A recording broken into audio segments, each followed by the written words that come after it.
Bapa,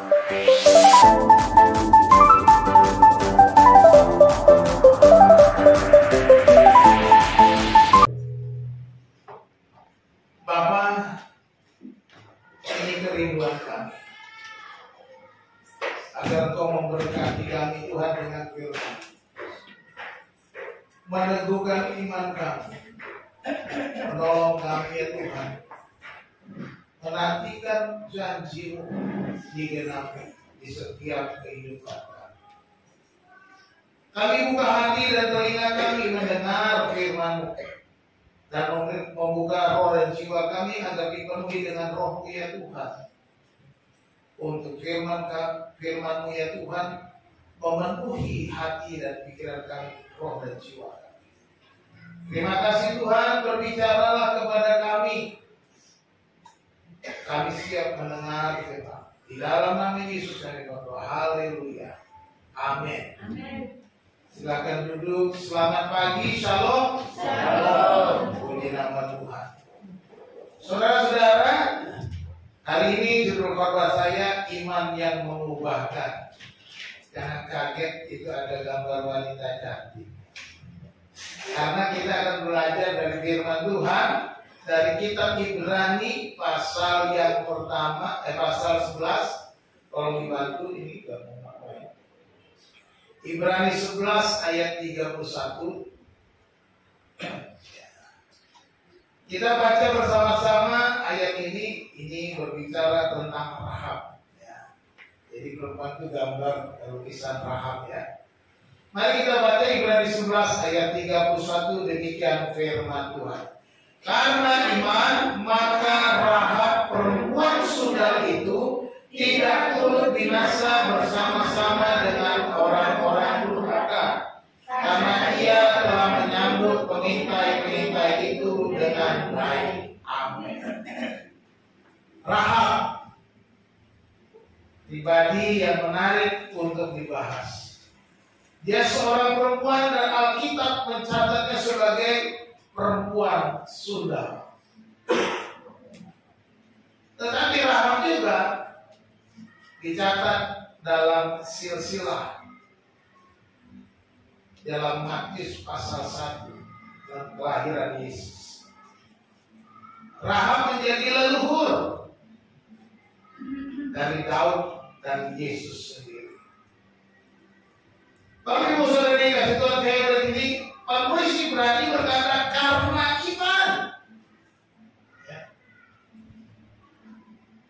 Rahab, maka Rahab perempuan sundal itu tidak turut binasa bersama-sama dengan orang-orang durhaka, karena ia telah menyambut pengintai-pengintai itu dengan baik. Kisahnya saudara bisa baca dalam kitab Yosua ketika Yosua mengutus pengintai ke kota Yeriko. Terdengar kabar oleh penguasa Yeriko, penguasa kota, bahwa ada pengintai sedang mengintai kota mereka. Tetapi Rahab menerima dua orang pengintai itu di rumahnya, menyembunyikannya di atas loteng rumahnya ketika para pemeriksa datang, tentara-tentara muda,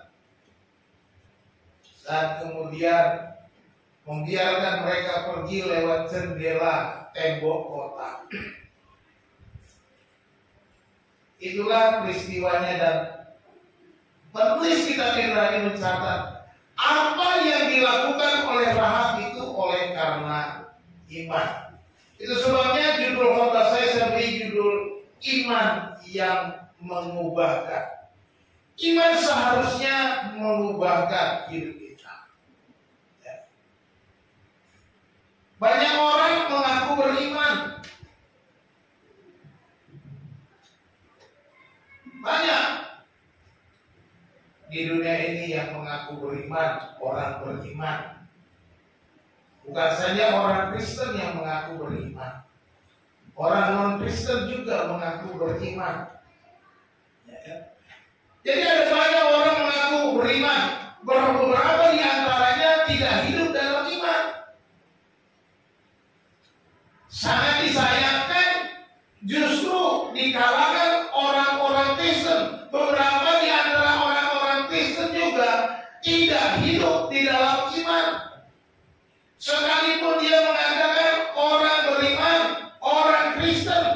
tapi tidak hidup di dalam imannya.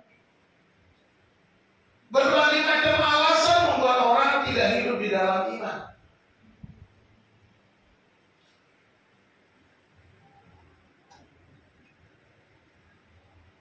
Kekhawatiran, tekanan dapat menjadi penyebab orang kehilangan imannya.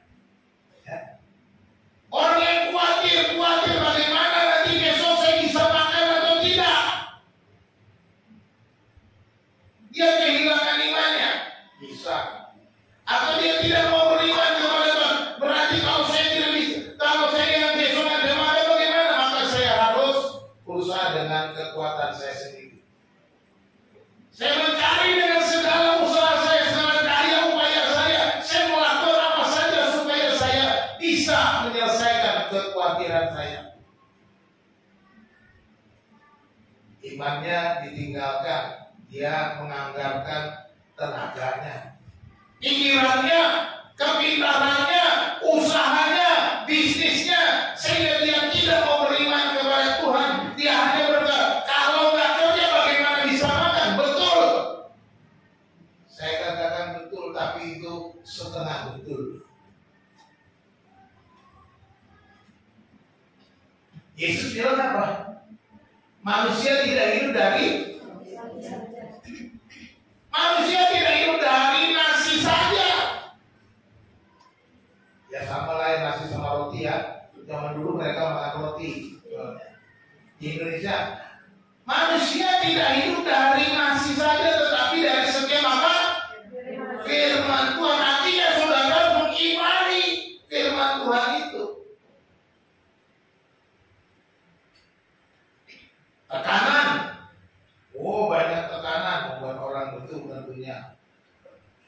Tetapi seharusnya kekhawatiran, tekanan harusnya membawa kita lebih beriman. Sebenarnya begitu. Tetapi seringkali kita mengambil jalan pintas. Kekhawatiran, tekanan, masalah, pergumulan harusnya membawa kita lebih beriman. Seperti yang dilakukan oleh Rahab. Akhirnya hidupnya diubahkan. Ya. Jadi jangan sampai kekhawatiran justru membuat kita kehilangan iman. Jadikanlah kekhawatiran itu sebagai sinyal Tuhan sedang menguji kita, sinyal supaya kita tetap percaya, sinyal supaya kita tetap beriman, sinyal supaya kita bergantung penuh kepada Tuhan. Ketika muncul kekhawatiran, itu sinyalnya. Saya harus beriman, saya harus melangkah tanpa takut, tanpa khawatir. Apakah saya harus makan besok atau tidak, itu urusan Tuhan. Karena Tuhan bilang perhatikan burung-burung pipit katanya. Tidak menabur tetapi diberi makan oleh Bapakmu yang di surga. Burung pipit itu zaman itu harganya tidak ada, 2 peser. Kalau kita lihat burung pipit, berapa sih harganya? Tapi Tuhan memperhatikan burung pipit yang kecil itu. Kalau kumpulkan persembahan kita suka nyanyi. Burung pipit yang kecil dikasihi Tuhan, terlebih diriku dikasihi Tuhan. Ingat bahwa Tuhan sanggup memelihara ketika badai datang, ketika paceklik datang, ketika berbagai persoalan datang. Tuhan sanggup memelihara. Amin. Ini kebutuhan iman. Harusnya ini menjadi sinyal bagi kita untuk beriman. Kita akan belajar bagaimanakah seharusnya kita bersikap ketika masalah datang. Seharusnya semakin beriman seperti Rahab. Kita belajar dari Rahab, dia melangkah dengan iman. Ada 3 hal yang terjadi kepada Rahab ketika dia memiliki iman, ketika dia percaya kepada Allah. Kita akan membaca bersama-sama Dalam Yosua pasal 2 ayat 12, iman itu mengubah karakter Rahab. Dikatakan Yosua pasal 2, maka sekarang bersumpahlah kiranya demi Tuhan bahwa karena aku telah berlaku ramah terhadapmu, kamu juga akan berlaku ramah terhadap kaum keluargaku, dan berikanlah kepadaku suatu tanda yang dapat dipercaya. Berubah. Kalau kita melihat dari dalam kitab Ibrani tadi, Ibrani pasal 11 tadi, karena iman maka perempuan saudara tidak berbinasa bersama-sama dengan orang-orang durhaka, karena ia telah menyambut pengintai-pengintai itu dengan baik. Perhatikan di situ ada perubahan. Dia minta kepada pengintai-pengintai itu supaya demi Tuhan, bahwa karena aku telah berlaku ramah, dia telah berbuat baik kepada pengintai-pengintai. Aku sudah berlaku ramah terhadap kamu. Kamu juga akan berlaku ramah terhadap kaum keluargaku, dan berikanlah kepadaku suatu tanda yang dapat. Rahab, kalau ayat nanti kita baca 10-11 ya, di poin kedua. Rahab tahu, dia melihat dan kota Yeriko, saudara sudah mendengar bagaimana bangsa Israel keluar dari Mesir, melewati laut Teberau, bagaimana mereka mengalahkan bangsa di seberang sungai Yordan. Mereka mulai gemetar ketakutan. Dan Rahab, ketika mengetahui ada 2 orang pengintai yang diutus oleh Yosua mengintai kota Yeriko untuk merebut kota itu, Rahab berubah. Tadinya dia seorang perempuan sundal, tadinya dia seorang perempuan yang tidak masuk hitungan, dia seorang perempuan yang tidak berharga. Tetapi Rahab berubah menjadi seorang yang menolong para pengintai-pengintai. Perhatikan di situ penulis Ibrani mencatatnya sebagai seorang perempuan sundal. Kitab Yosua juga menyebutnya sebagai perempuan sundal. Matius juga mencatat namanya. Ya. Tetapi di dalam sikap ini, ketika dia beriman, ada perubahan dalam dirinya, yaitu berubah menjadi seorang yang baik.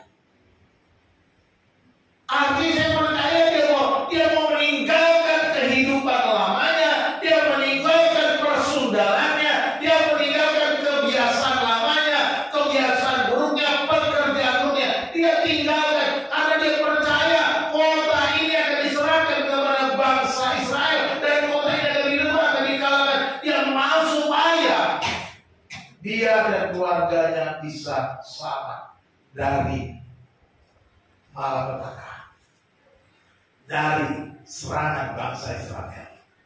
Karena mendengar bagaimana kota-kota di sekitar sungai Yordan dikalahkan, dihabiskan. Tidak ada yang lepas. Itu sebabnya ada iman yang ada kuasa yang bekerja, ada Allah yang bekerja, bahwa Allah Israel ini luar biasa. Dia beriman. Ini ada bangsa yang biasa. Ingat, bangsa Israel itu waktu keluar dari bangsa yang biasa. Kenapa saya katakan bangsa yang biasa? Karena mereka tidak pernah dilatih berperang. Mereka hanya dilatih menjadi pembuat batu bata, kerja rodi, kerja paksa, menjadi budak, tidak menjadi tentara. Mereka keluar dari Mesir tidak punya kemampuan berperang, biasa saja. Tetapi orang-orang Yeriko, Rahab mendengar Tuhan berkarya, Tuhan bekerja, Tuhan memakai dengan cara yang hebat, dengan cara-cara yang ajaib, sehingga bangsa ini bisa menang.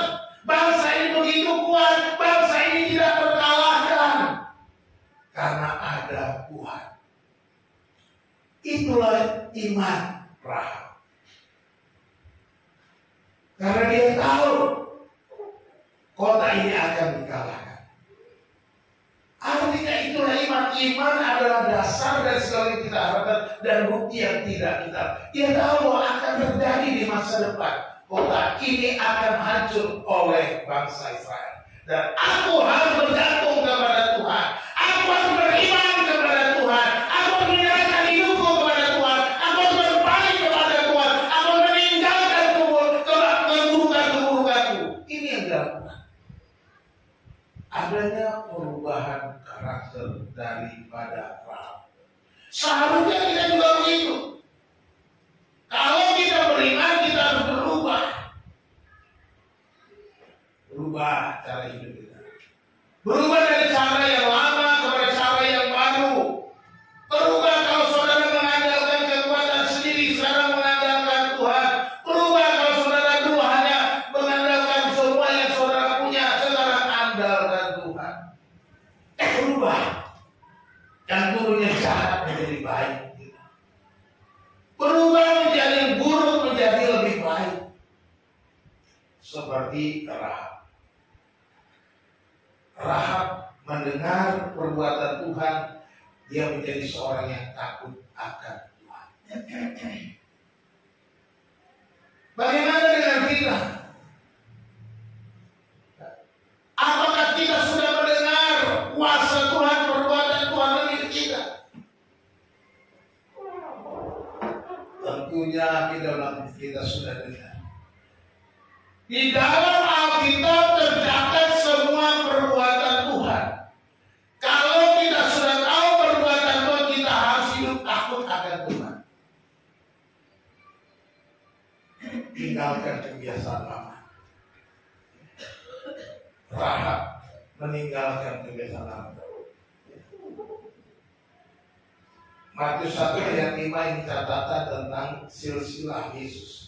Salmon memperanakan Boas dari Rahab. Jadi Boas menikah dengan Rahab. Lalu Boas memperanakan Obed dari Rut. Ya. Boas menikah dengan Rut, lahir Obed, gitu ya. Salmon dengan Rahab lahir Boas. Lalu Obed memperanakan Isai, Isai memperanakan Daud. Jadi Rahab itu ibunya Boas. Ya. Salmon memperanakan Boas dari Rahab. Boas itu namanya Rahab. Si perempuan Sunda. Boas memperanakan Obed dari Rut. Rut menikah dengan Boas. Lahirlah Obed. Obed kemudian punya anak bernama Isai. Isai punya anak namanya Daud dan seterusnya. Sampai kepada Yesus. Saudara-saudara, orang yang diubahkan akan dipakai Tuhan. Ini pelajaran kita terima dari Matius 1 ayat 5. Orang yang beriman akan diubahkan Tuhan dan dipakai oleh Tuhan dengan cara Tuhan, akan dimuliakan oleh Tuhan. Seperti Rahab dimuliakan Tuhan. Bukan kebetulan dipilih Rahab. Bukan kebetulan Rahab juga menyelamatkan pengintai-pengintai itu. Dengan kata lain, Rahab, dia bukan bangsa Israel. Dia bukan keturunan Israel, tetapi dia keturunan yang orang-orang yang tinggal di Jericho. Bangsa kafir. Tetapi dia menyerahkan hidupnya kepada Tuhan. Berubah hidupnya. Iman mengubah yang rusak menjadi lebih baik. Ini yang kita baca. Sebagaimana Rahab, dia dicatat oleh penulis Ibrani menjadi orang yang lebih baik. Menyambut pengintai-pengintai dengan baik, kata penulis Ibrani. Bapak Ibu dikasih Tuhan, mari kita selidiki hati kita. Kita selidiki hidup kita, apakah iman kita sudah mengubah hidup kita. Mengubah keputusan-keputusan kita untuk bergantung kepada Tuhan. Mengubah langkah-langkah kita untuk bersandar kepada Tuhan. Mengubah prinsip-prinsip kita untuk kita percaya prinsip firman Allah. Ini yang harus kita pegang. Ini yang namanya mengubah karakter kita. Yang kedua yang kita pelajari dari Rahab adalah iman itu mengenali kebenaran.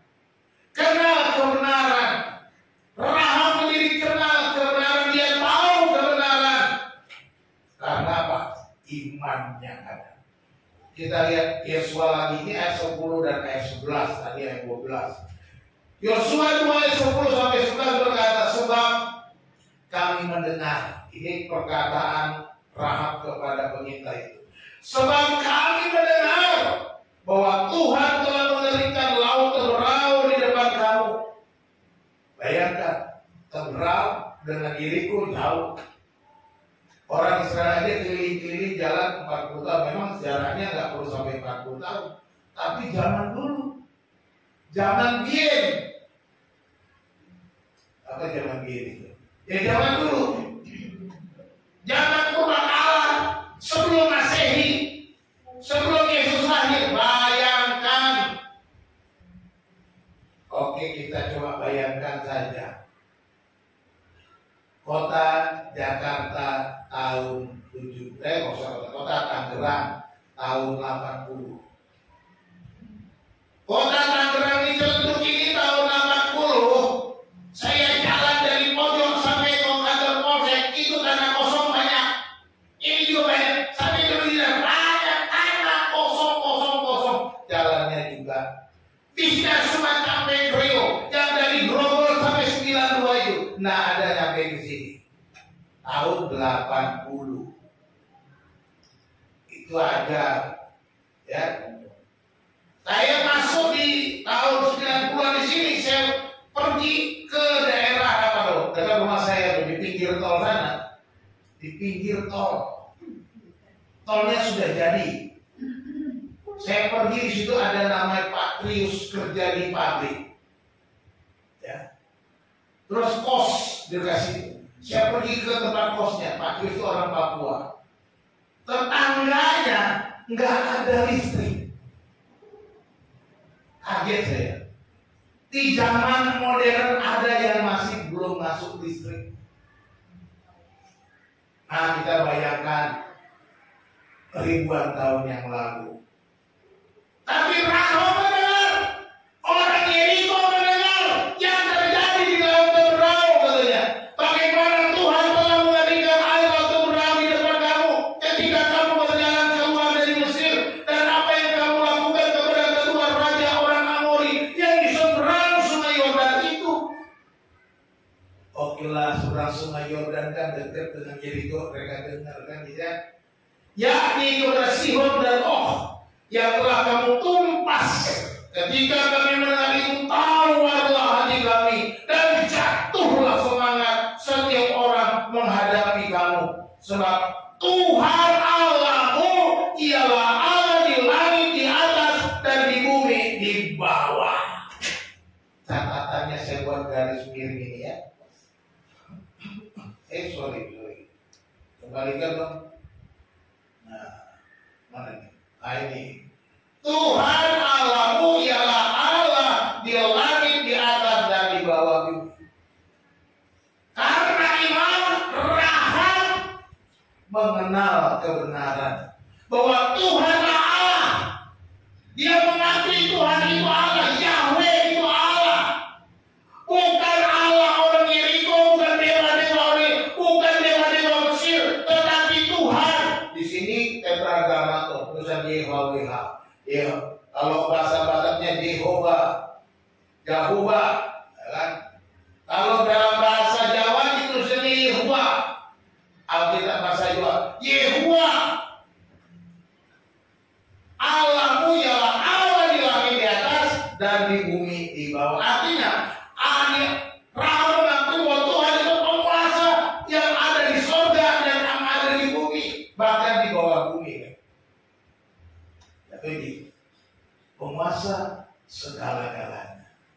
Ketika mendengar, imannya timbul ketika mendengar, dan dia mengakui Tuhan itu adalah Allah yang benar. Kau Tuhan yang benar, tak pernah tinggalkan. Amin.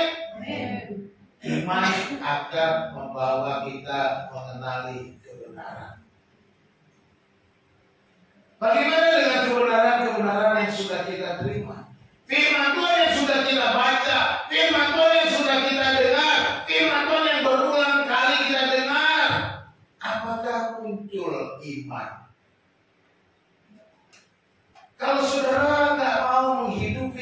beriman berarti tidak muncul imannya. Orang-orang beriman pasti menghidupi firman apa yang dia dengar. Itu sebabnya Rahab bertindak, dia menyelamatkan para pengintai itu karena dia tahu kalau dia tidak melakukan itu maka hidupnya habis binasa juga, ditumpas seperti raja-raja di seberang Sungai Yordan. Ya, Roma pasal 1 ayat 17, Roma 10 ayat 17, sorry. Jadi iman timbul dari pendengaran dan pendengaran oleh firman Kristus. Rahab juga muncul iman karena mendengar. Kami mendengar. Dia mendengar bagaimana mereka menyeberang laut Teberau dengan cara yang ajaib. Itu laut, Bu. Laut yang besar, laut yang luas. Tapi bisa dikeringkan oleh Tuhan. Dan kita juga sudah banyak mendengar firman. Iman itu kan timbul dari pendengaran dan pendengaran akan firman Tuhan. Jadi kalau kita sudah banyak mendengar firman Tuhan, tapi kita tidak mau menghidupinya, berarti kenapa tidak muncul imannya? Karena kita menutupi hati kita. Menutupi hati kita dengan berbagai macam pikiran, konsep-konsep dunia, berbagai macam cara-cara dunia ini. Kita berpikir itu lebih baik. Karena kita melihat orang di sekitar kita, mereka melakukan A, I, U, E, O, 1, 2, 3, 4 dan seterusnya. Maka kita juga berpikir itulah yang benar. Oke. Itu mungkin baik. Itu mungkin bisa dilakukan. Tetapi sebagai seorang yang percaya firman Tuhan, maka kita harusnya menghidupi firman Tuhan lebih daripada orang-orang di sekitar kita. Lebih daripada konsep-konsep yang sudah kita punya, yang kita bawa dari keluarga, yang kita bawa dari tempat kuliah, yang kita bawa dari lingkungan kita, yang kita bawa dari berbagai macam pendapat teman-teman kita. Itu lebih rendah nilainya. Jadikan firman Tuhan lebih tinggi daripada semua konsep dunia, semua prinsip-prinsip dunia. Rahab mendengar perbuatan Tuhan dan dia mengakui keberadaan Tuhan. Dia berkata, Tuhan Allahmu.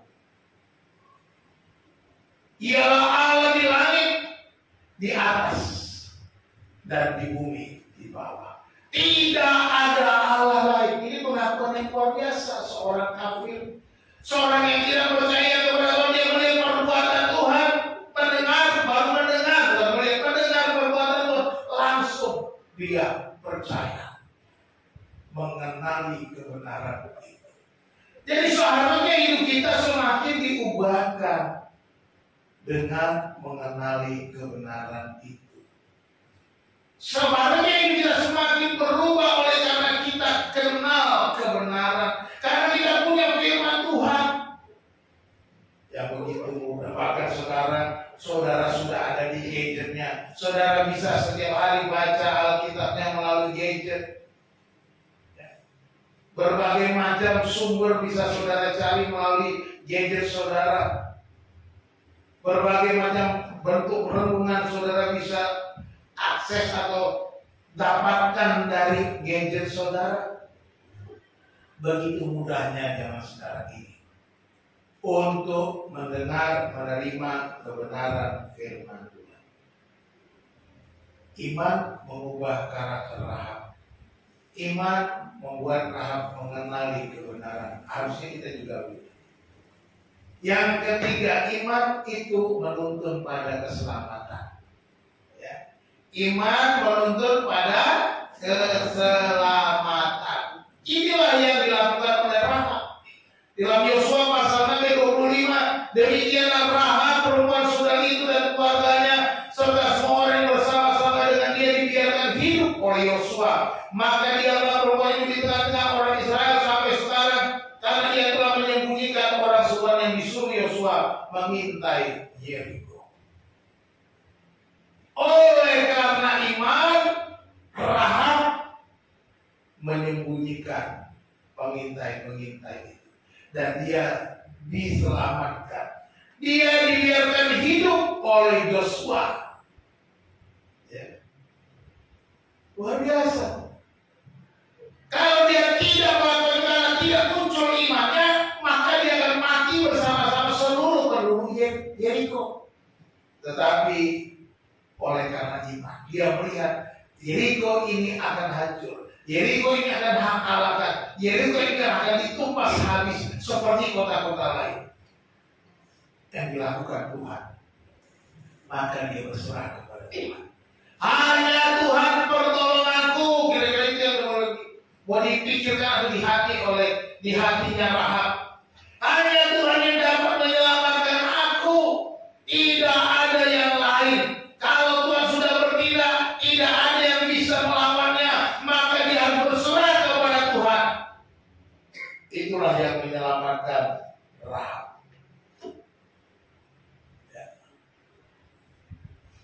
Penulis Ibrani mencatat bahwa tindakan Rahab sebagai perbuatan iman, ya, karena iman. Apa yang dilakukan Rahab? Penulis Ibrani kan karena iman, maka Rahab, ya kan? Sebagai tindakan iman, tindakan Rahab terhadap para pengintai itu adalah perbuatan iman, percaya perbuatan Tuhan akan terjadi. Dicatat di sini ya. Karena iman maka Rahab perempuan Sunda itu tidak turut binasa bersama-sama dengan orang-orang durhaka. Dia tidak dibinasakan, dia diselamatkan, dibiarkan hidup, bahkan kita telah melihat tadi Matius pasal 1 tadi, dia menjadi leluhurnya Yesus. Ya, leluhurnya Daud, raja-raja berasal dari Rahab. Kan dari Daud, Salomo dan seterusnya raja-raja keturunan berasal dari Rahab. Walaupun ada raja Saul yang pertama, tapi tidak meneruskan keturunan kerajaan. Tetapi kerajaan itu diwariskan melalui Daud sampai kepada Yesus. Jadi kalau Bapak Ibu Saudara dikasih Tuhan, iman akan menuntun kepada keselamatan kita. Iman memberikan kita jaminan keselamatan kita. Sekali lagi saya katakan, bukan karena perbuatan baiknya, tapi perbuatan baik itu adalah sebagai tanda iman. Jangan dibalik. Karena dia beriman, dia berbuat baik, lalu dia diselamatkan begitu. Jadi bukan karena perbuatan baiknya baru dia selamat, bukan. Tapi karena imannya muncul, baru kita berbuat baik. Kita juga begitu. Keselamatan kita di dalam Yesus itu karena iman, bukan karena perbuatan baik. Tetapi perbuatan baik itu muncul karena kita sudah beriman. Kalau kita tidak berbuat baik, berarti kita diragukan sebagai orang beriman. Harusnya orang beriman itu harus berbuat baik. Kita lihat Efesus pasal 2. Ini Efesus pasal 2 ayat 8 dan 9 katakan, sebab karena kasih karunia kamu diselamatkan oleh iman. Itu bukan hasil usahamu, tetapi pemberian Allah. Itu bukan hasil pekerjaanmu. Jangan ada orang yang memegahkan diri. Jangan sombong. Aku ini karena baik, aku ini karena hebat, aku ini karena melakukan aku ini penyumbang terbesar di gereja, maka aku akan selamat. No, nah, bukan itu ukuran keselamatan. Karena kasih karunia kamu selamatkan oleh imanmu. Ada kasih karunia Allah. Allah memberikan kita kasih karunia. Lalu kita percaya bahwa kasih karunia itu benar. Kasih karunia apa? Yesus mati di kayu salib, dikuburkan, bangkit, dan dia mengampuni dosa-dosa kita. Itu kasih karunia Allah. Dan kita beriman kepada itu. Kasih karunia Allah sudah dicurahkan. Tinggal kita beriman. Kalau nggak beriman, ya dapat dari gunanya. Sama dengan orang di luar sana. Apakah kasih Yesus sudah, kasih karunia Allah sudah dicurahkan bagi mereka orang di luar sana? Sudah, tinggal beriman saja. Ketika orang di luar sana beriman kepada kasih karunia Tuhan, diselamatkan. Jadi jangan ada yang menyombongkan diri.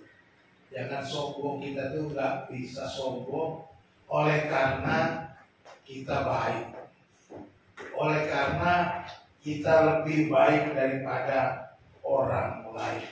Karena firman Tuhan katakan kita hanya oleh iman.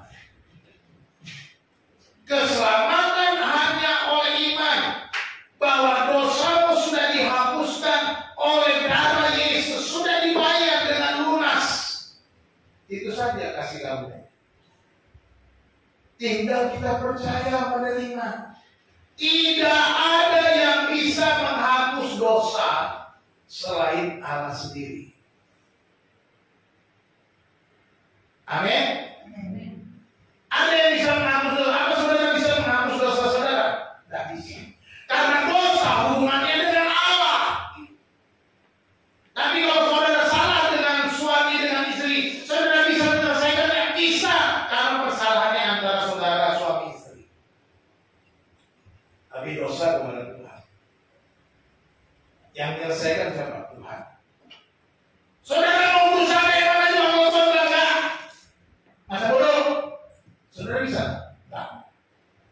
Tuhan cuma bilang nih, kalau kamu percaya, aku serahkan anakku mengampuni dosamu, kamu ampuni dosanya. Selesai. Tinggal begitu. Jadi tidak ada satu orang pun yang bisa masuk surga dengan perbuatan baik plus dosa-dosanya dibawa ke surga, nggak bisa. Mau perbuatan baiknya sabar-sabar, dosanya supit, nggak bisa masuk surga. Karena dosa terlalu suci, surga terlalu suci terhadap dosa, nggak bisa. Jangan sekali lagi dong. Perbuatanmu sabar-sabar, dosamu cuma seutil, ya kecil, nggak bisa masuk surga. Karena tidak boleh ada dosa di surga. Dosanya harus dihapus nol. Jadi orang yang masuk ke surga itu yang tidak punya dosa. Bagaimana caranya? Tuhan sudah kasih jalan. Ini jalannya. Jalannya adalah menerima Yesus Kristus yang sudah mengampuni, mencurahkan darahnya untuk menghapus dosa. Itu saja. Kok enak banget gampang? Ya itu namanya kasih karunia. Itu namanya anugerah. Makanya enak. Tidak ada yang tidak enak dari namanya anugerah. Kalau saudara sekarang dipanggil Pak Prabowo ke istana, lalu tiba-tiba saudara dikasih hadiah sebuah mobil listrik, padahal saudara nggak ada apa-apanya, saudara oh gampang berat, ya iya, karena itu kasih karunia Pak Prabowo. Itu cuma mau ngasih doang, mau terima nggak? Ya kalau saya dikasih ya saya terima. Ngapain ditolak? Kan begitu. Inilah namanya anugerah itu. Sudah Tuhan kasih keselamatan, tinggal percaya beriman. Saudara nggak mau, mati mau. Ya, matilah kau katanya. Ini rasa nggak ada ini, nggak ada apa-apa lagi, nggak ada jalan lagi. Saudara mau bertahan dengan perbuatan baik, coba aja. Baik terus tanpa Yesus, baik aja terus tanpa Yesus. Saudara mati nggak dihitung sama Tuhan baiknya, nggak dihitung. Masih ada dosanya, ya sudah nggak bisa masuk katanya. Nggak ada yang namanya ditimbang-timbang masuk surga. Nggak ada. Ini kata Alkitab. Nggak ada yang ditimbang-timbang masuk surga. Kalau kamu mau masuk surga ditimbang dulu baik buruknya, nggak ada. Nggak. Yang ada kalau mau masuk surga dosa harus dihapus, itu doang. Itu dia. Kamu masuk surga benar-benar tanpa dosa. Pak, tapi saya kan masih bikin dosa juga. Ya masih bikin dosa. Tetapi di dalam firman Tuhan katakan kita selalu diampuni kalau kita mengaku dosa. Jika kita mengaku dosa kita, maka Ia setia dan adil, sehingga Ia mengampuni segala dosa kita dan mensucikan kita dari segala kejahatan. 1 Yohanes 1 ayat. Lupa Pak. Makanya kita gak tuh beriman karena kita lupa firman Tuhan. Tadi saja kita juga lupa firman Tuhan, kita udah dengar firman Tuhan tapi lupa. Udah dengar Pak, tapi rumahnya alamatnya lupa. Rumahnya alamatnya lupa. 1 Yohanes 1 ayat 9. Ya, ingat ya. Artinya kita sudah diampuni. Setiap kali kita mengaku dosa, kita sadari dosa kita diampuni. Jadi iman akan membawa kepada keselamatan. Termasuk kita keselamatan di dalam Kristus Yesus oleh karena iman kita. Sama seperti Rahab, dia beriman, dia diselamatkan dari kematian, dari kebinasaan, dan akhirnya menjadi leluhur Yesus. Saya percaya dia diampuni dosa persugilannya. Dia menjadi orang yang dikasihi Tuhan oleh karena imannya. Dia bilang orang ini, iman yang mengubahkan. Ada 3 poin. Yang pertama, iman mengubah karakter. Ya. Iman mengubah karakter. Apakah karakter kita sudah diubahkan? Perbuatan kita sudah berubah. Ya, kalau dulu kita cinta dunia ini, pergaulan kita rusak, jangan lagi lakukan itu. Kalau dulu main minum-minum, apalagi main judi, jangan lagi. Apalagi zaman sekarang yang namanya judol-judol. Nanti bededol-dedol nanti. Ya, hati-hati. Itu nggak akan membawa kita lebih baik. Yang terjadi justru perang. Ya, sekarang lagi rame perang antara, saudara tahu nggak? Oh, tahu ya. Kamboja, Thailand, tetangga kita. Perang. Saya lihat dulu, serem banget, tembak-tembakan dulu. Serem. Rumah tangga juga bisa perang oleh karena judol.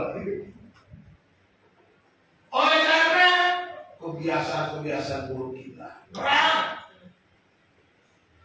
Jangan-jangan saudara tiap bulan mesti beli piring karena piringnya pecah terus satu hari satu. Enggak Pak, enggak pecah Pak, soalnya di rumah piringnya piring plastik. Wah, puji Tuhan. Jadi mulai sekarang yang suka perang ganti piring plastik aja lah.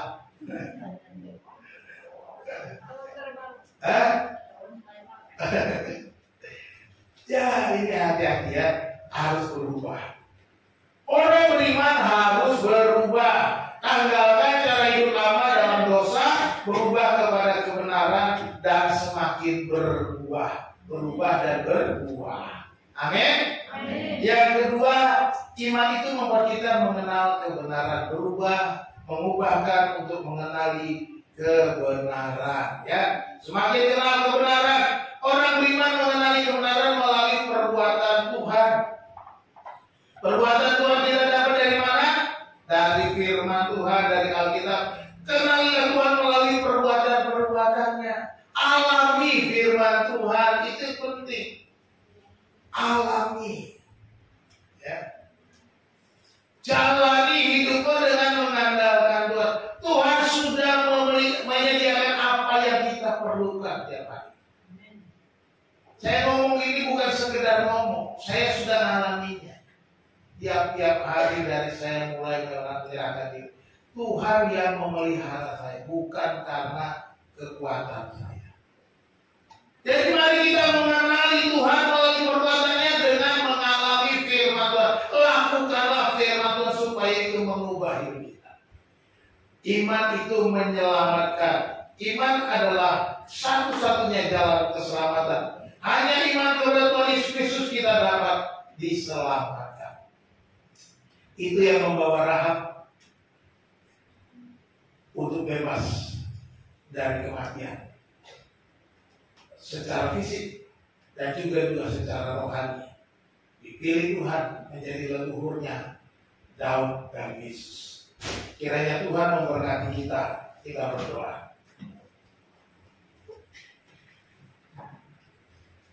Bapa di dalam surga, kami mengucap syukur untuk firman Tuhan yang sudah kami dengar. Kami belajar dari seorang perempuan Sundal, Rahab, yang luar biasa. Dengan imannya Tuhan mengubahkan hidupnya. Karakternya diubahkan menjadi orang yang memandang rencana Tuhan. Orang yang beriman bahwa perbuatan Tuhan itu luar biasa. Dan percaya engkaulah Tuhan Allah yang benar satu-satunya. Dan oleh karena imannya dia diselamatkan, dilepaskan, dibebaskan dari kematian, dan diselamatkan selama-lamanya. Terima kasih Tuhan, ajar kami untuk mengalami firman-Mu supaya kami semakin mengenal Engkau. Dan kami boleh menerima kebaikan-kebaikan Tuhan oleh karena kemurahan hati-Mu, bukan oleh karena kekuatan kami ya Tuhan. Berikanlah kami kemampuan untuk berjalan bersama dengan Tuhan. Terima kasih Bapa di surga, hamba-Mu berhenti berbicara. Biar Roh Kudus Engkau terus berbicara kepada kami di sepanjang hidup kami, supaya kami melangkah dengan iman di setiap perbulan kami. Biarlah ketika ada kekhawatiran datang, ketika ada tekanan dan pergumulan melanda, itu menjadi sinyal untuk kami tetap beriman. Bukan menjauh daripada-Mu ya Tuhan, tapi mengandalkan Tuhan di atas segala-galanya. Terima kasih Bapa di surga, berkati umat-Mu, berkati pergumulan mereka. Kami tahu kami manusia yang lemah. Kami tahu kami orang-orang yang tak berdaya. Oleh sebab kami memohon kemurahan Tuhan, kekuatan daripada Tuhan. Dalam nama Tuhan Yesus kami berdoa. Haleluya.